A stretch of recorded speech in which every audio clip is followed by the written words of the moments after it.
Because of Winn-Dixie, Chapter 3. I started in on Winn-Dixie right away, trying to clean him up. First, I gave him a bath. I used the garden hose and some baby shampoo. He stood still for it, but I could tell he didn't like it. He looked insulted, and the whole time, he didn't show me his teeth or wag his tail once. After he was all washed and dried, I brushed him good. I used my own hairbrush and real hard all the knots and patches of fur stuck together. He didn't mind being brushed. He wiggled his back like it felt pretty good. The whole time I was working on him, I was talking to him, and he listened. I told him how we were alike. See, I said, you don't have any family, and neither do I. I've got the preacher, of course, but I don't have a mama.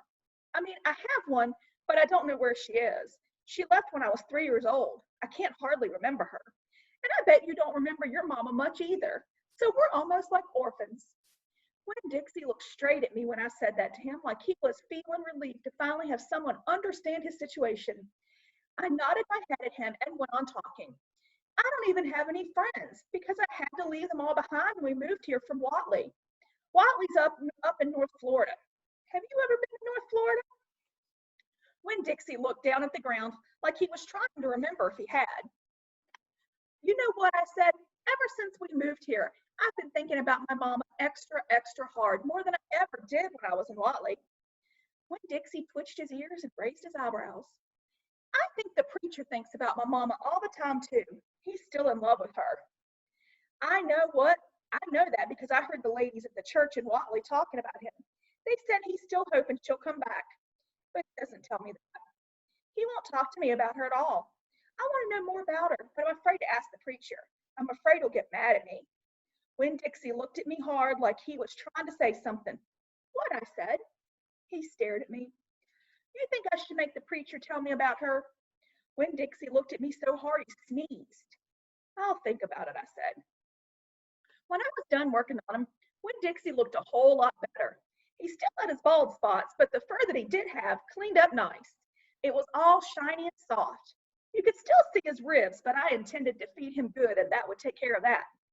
I couldn't do anything about his crooked yellow teeth because he got into a sneezing fit every time I started brushing him with my toothbrush, so I finally had to give up.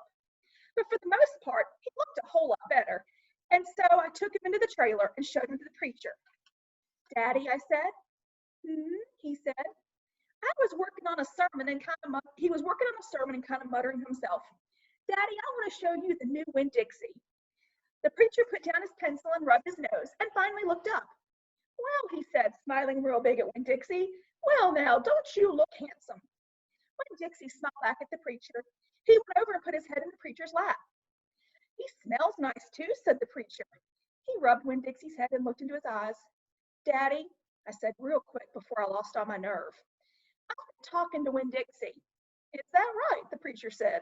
He scratched Winn-Dixie's head. I've been talking to him and he agreed with me that since I'm 10 years old, you should tell me 10 things about my mama. Just 10 things, that's all. The preacher stopped rubbing Winn-Dixie's head and held real still. I could see him thinking about pulling his head back into his shell. One thing for each year I've been alive, I told him, please. Winn-Dixie looked up at the preacher and kind of gave him a nudge with his nose. The preacher sighed. He said to Winn-Dixie, I should have guessed you were kind of in trouble. He then looked at me. Come on, Opal, he said. Sit down and I will tell you 10 things about your mama.